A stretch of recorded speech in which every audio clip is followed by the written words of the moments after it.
Well, to discuss Turkey's role in Syria and, of course, the competing interests of so many other international powers, we have four guests. Here in the studio is Selim Atalay, a Turkish journalist, a commentator for 24 TV. In Washington, D.C., Adam Ereli is there, a former U.S. ambassador to Bahrain. Also, Ubab Khalil, he's the chief of staff of the Washington office of the National Coalition of the Syrian Revolution and Opposition Forces. And in Moscow, we have Viacheslav Matuzov, a former Russian diplomat. Welcome to the newsmakers, to all four of you. Adam Ereli, I'd like to start, if possible, with you.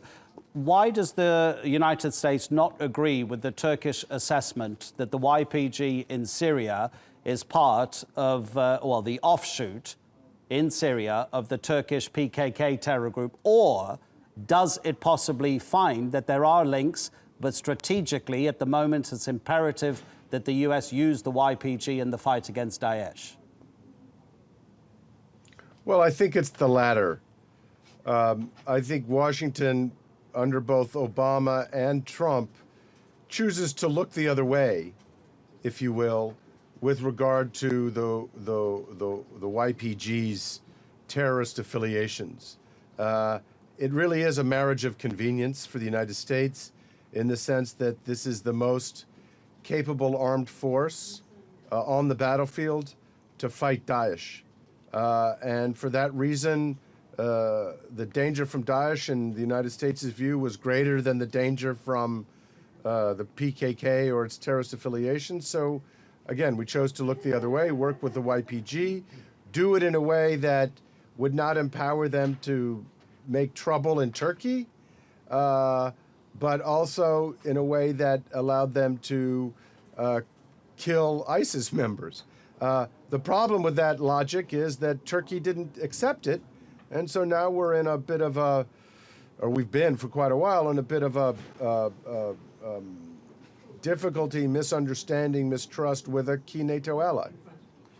That's very interesting, Selim Atalay, because that answer from Adam there suggests that dilemma at the moment that all these foreign powers in Turkey face, in Syria face, including Turkey, about good terrorists and bad terrorists. Sure. Strategic allies are not supposed to get into a dilemma. Strategic allies are not supposed to, I'm talking about the US vis-a-vis Turkey, strategic allies are not supposed to wobble this much. Strategic allies should not and must not sell out their long-term allies for short-term pragmatic or this and that convenience, the ambassador called it. That is a very negative situation which has poisoned the US-Turkish relations, and we still don't know how it will be resurrected. There's some chance that Manbij might be the first step over reconciliation. And just Turkey is doing nothing else but trying to save its own national security interests by going in to Syria. If ISIL is finished, if ISIL is just squeezed in that little desert land, why is it still, the U.S. is still in Syria, and what is the U.S. trying to do with its 2,000, 3,000 soldiers in the Syrian desert? Adam, what do you think the United States is trying to do in Syria at the moment if Daesh has been defeated, as Vladimir Putin put it a couple of months ago? Well, it's a fair question. Let me begin by taking issue with something that my Turkish colleague said about, strategic allies supporting one another. I would agree that the United States position on YPG has been problematic for Turkey, but I would also point out that Turkey has not been entirely blameless in all this, simply because, in the early stages, 2013, 2014, United States asked Turkey to do more to prevent ISIS from using Turkish territory to undermine Syria and Iraq. They were rather slow in responding to that. So, there's enough blame to go on both sides of this issue. With respect to where do we go from here, and why are there 2,000 troops still in Syria? Look, yes, Daesh is pretty much defeated. But what we want to prevent Assad from doing, and Russia and Iran for that matter, is to expand their control over the entirety of Syria. So we view, or the United States government, of which I'm not a part, I think it's important to point out, The United States government views these 2,000 forces, as well as the troops and the armed factions they support, as a sort of obstacle, somebody who occupies real estate that can prevent Assad from taking control over the entire territory of Syria, because that would be a disaster for everybody. Okay, Vyacheslav, it's time to bring you in because we've asked the question of a former US ambassador, what's the United States doing in Syria? And he says that one of the reasons is that Russia, as far as the US is concerned, shouldn't help Bashar al-Assad take control of Syria's entire territory. And of course, you know that many people claim that if it wasn't for Russian support of the Syrian regime, Bashar al-Assad wouldn't be there today. Exactly. I agree with the role of Russia in supporting Syrian government, a legitimate government acknowledged by the United Nations, by the way. It differs Russian position from that of American. That's first point. The second point that we, 3 years, were watching activity of the United States in Iraq and Syria. During appearance on the scene, Daesh and Nusra, we didn't interfere. We didn't help Syrian government 3 years till 2014. Even spare parts for a Syrian weapon who was armed by Russian weaponry from time of Soviet Union. We were not encouraging inside struggle, but the United States came to decision to interfere directly and to blow a Syrian army. That's the reason why a Russian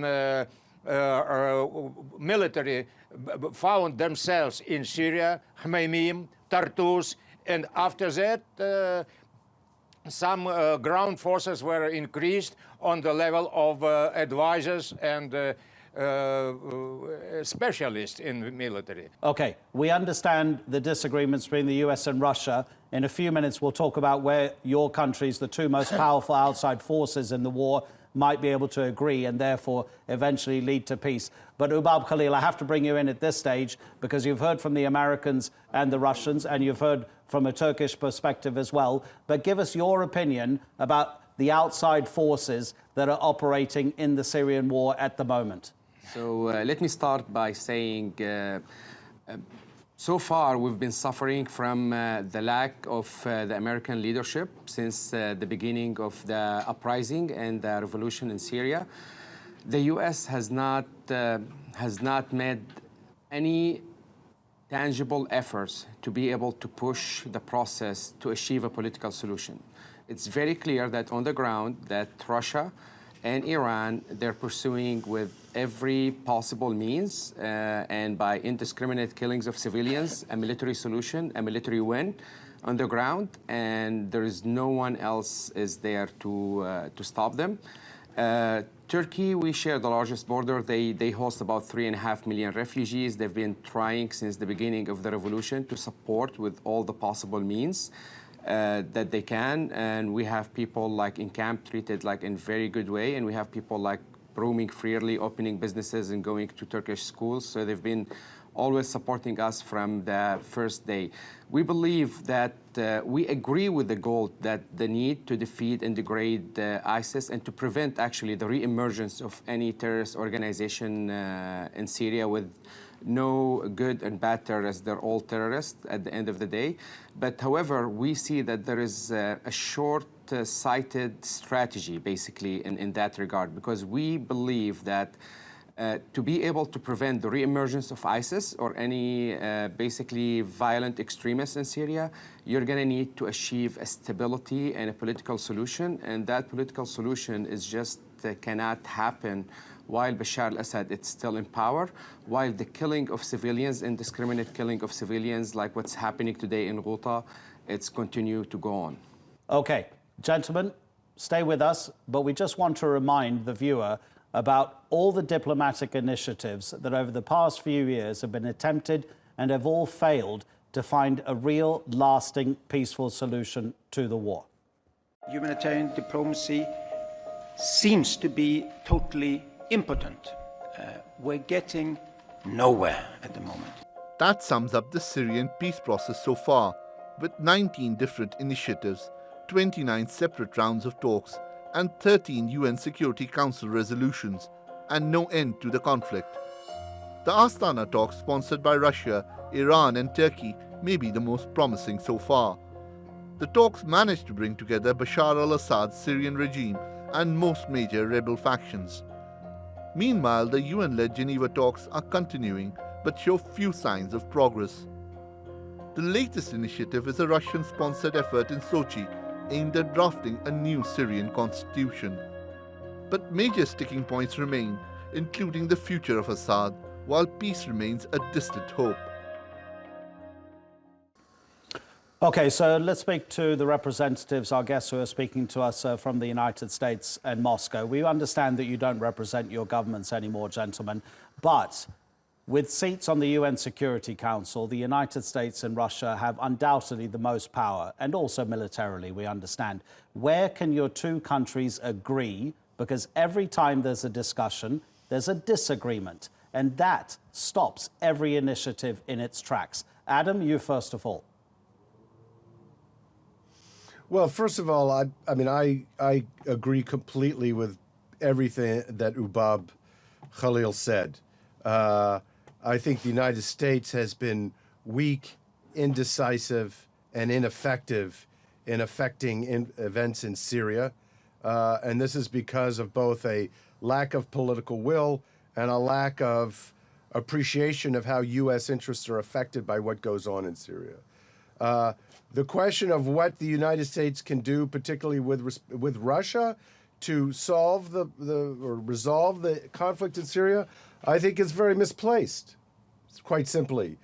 But the world is looking to the US. The world is looking to Russia and the US. I understand that. Well, I understand that. Well, the world is looking in the wrong place. Tehran is a key player in this. Tehran has a vote in what happens in Syria. Of all the countries involved, Tehran has the most at stake. It is a strategic priority for Tehran to control Syria. And unless the United States was to take on Tehran in a meaningful, kinetic way, I don't see anything really changing. Because the fact of the matter is this: Russia and Iran working together can effectively dictate the terms of Syria's future unless and until there is a coalition of states, including the United States, but not just the United States, willing to devote money, power, resources, and political capital to defending the Syrian people. I don't see that happening. Okay, Vyacheslav, be brief if you can, please. What can Russia do to find an agreement with the United States to try to get a resolution here? Or do you agree with Adam that actually Iran is just as much, if not more, of a key? I don't think that role Iran is prevailing, because main role is playing Syrian government, Syrian authority, supported by Iran, supported by Russia, supported by Hezbollah. That's correct.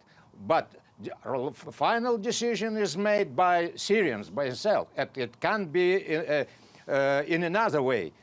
I think that Russia understands geopolitical strategic interests of Turkey, while Turkey is saying about his about YPG and the activity of terrorist Kurdish organization inside Syria. And I think in this point, Syrian interests are coincided with Turkish interests. Because, on my private opinion, the best solution to prevent national security of Turkey is to give chance Syrian government, legal military forces, control this territory, control border, and you will have an opponent or ally or neighbor to whom you can speak about the security. Ubab Khalil, the last word is to you. How do you see the path towards peace for the country? Well, the first thing that should happen is we should review just like basically the historic relation like between Russia and the US and Syria. Russia and they forced their client to respond and cooperate only when there was a true, genuine threat of use of military force. Example, the infamous use of chemical weapons on Ghouta in 2015, when the United States threatened that they're going to retaliate and they're going to use the military force. Russia immediately, and there was like the chemical weapon deals. When there was the attack on Shayrat airport. So only we have seen that Russia only can force and push the regime to the table when there is a credible threat of use of force. So that's the only, unless they hit the hard stop, basically the Russia, Iran and the regime, they're pursuing a military solution, and unless there is a counter force to stop them, and unless we see the regime is paying some price, they will have zero incentive to negotiate anytime soon, and they're going to have, even their backers, Russia and Iran, they will have zero incentive to come to the table. And I just want to mention something very quickly. Basically, even on the notion that the Syrian regime should control the land, I don't think they don't have the manpower or the capability to control the land. They have uncontested fact of 85,000 foreign militias, Shia militias, Iranians in various countries on the ground that supports and they lead the fights in multiple areas. So the regime cannot, even if they gain control of specific areas, they cannot maintain control, they cannot provide securities, they cannot provide the services. They're incapable of basically governing, which is it's one of the essential things for legitimacy if we put aside killing innocent people on this. So basically, we believe in political solution. The way to political solution is to exert price out of the regime and to force them to the negotiating table and not to give them a carte blanche to kill Syrian every day with no cost whatsoever. To all four of you, thank you very much for sharing your thoughts with us on the Newsmakers. Thank you.